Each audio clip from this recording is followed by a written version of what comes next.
The big story, though, for a lot of people does remain that Supreme Court ruling from Friday, which overturned Roe v. Wade, that ended federal protections on the right to abortion, handing the power back to the states, and the ripple effects from the decision continuing to weigh on D.C. and the nation at large. For more on this, let's bring Yahoo Finance contributor Kevin Cirilli joining us from the nation's capital. Kevin, what are you seeing, hearing on the ground there? Obviously, a lot of day 2, day 3, day 4 kind of follow-ups to that massive news last Friday. What do you think is the big takeaway now that we've had a few days to process all of this? Well, three things. First and foremost, all attention now turns to the midterm elections. And if you think back to 2018, I was struck by this. 40 House seats flipped from Republican to Democrat in the 2018 midterm elections. But here's where it gets interesting. I ran the poll numbers on this before coming on air, Brian, and what you're going to notice is that ahead of the elections, just as Brett Kavanaugh was confirmed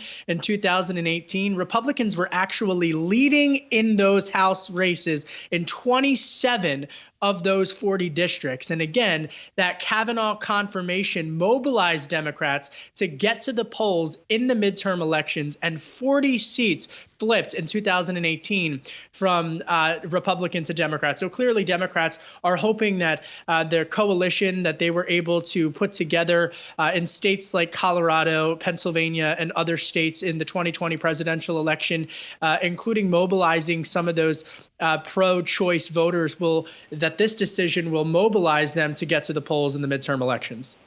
So, Kevin, give us a breakdown here. What kind of numbers do the Democrats need to see come the midterms? Because at the end of the day, what we're hearing from a lot of Democratic lawmakers is now, look, if we have a greater majority here, we can flip the decision that the Supreme Court made, essentially making abortion rights the law of the land. It's a great point. And according to a May CBS News poll, 40% of Democrats said that they were more inclined to vote should Roe v. Wade be overturned, while only 17% of Republicans said that they would be more inclined to vote should Roe v. Wade be overturned. But it's not just the congressional races that folks are watching here. It's also the governorships. In a state like Pennsylvania, where a state legislator, Doug Mastriano, who has referred to abortion as quote unquote genocide, who has expressed support for making abortion illegal as early as 6 weeks.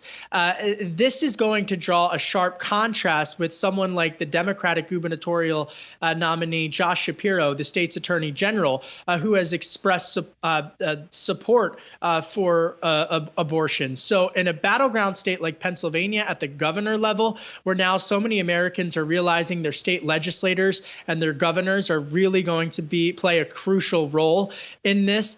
This is ultimately another fallout from the decision. And then, of course, the business community reaction. This is important.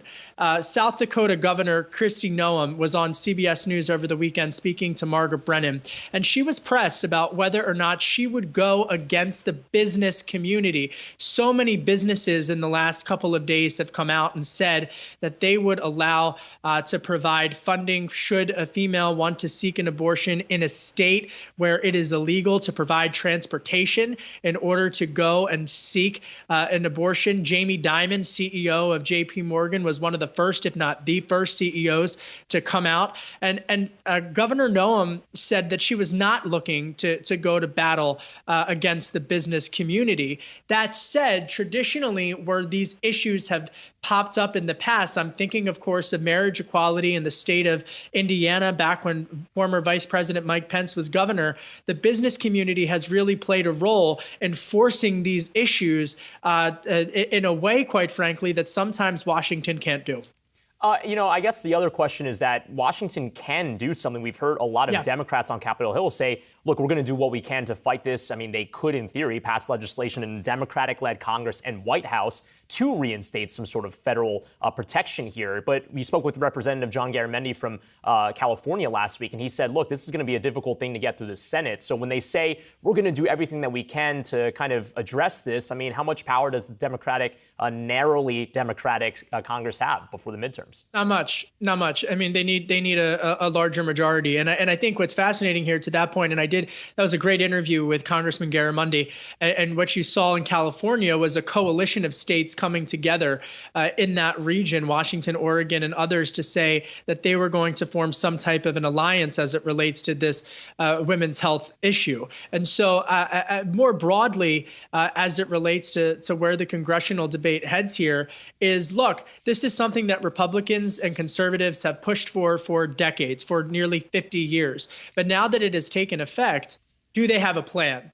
Do the states have a plan now that this has been overturned? And I think that is something specifically that you're going to see Democrats really hone in on in states like South Dakota, and of course in battleground states like Michigan, Pennsylvania, and Wisconsin, and Colorado. Remember back in Colorado, where women's reproductive rights was front and center in 2016, and Senator Gardner was able to hold on to his seat. But again, a fascinating issue that was forced back in 2016. Yeah, becoming a front and center issue as we get closer to November. Sure. Yahoo Finance contributor Kevin Cirilli, thanks so much. Appreciate it.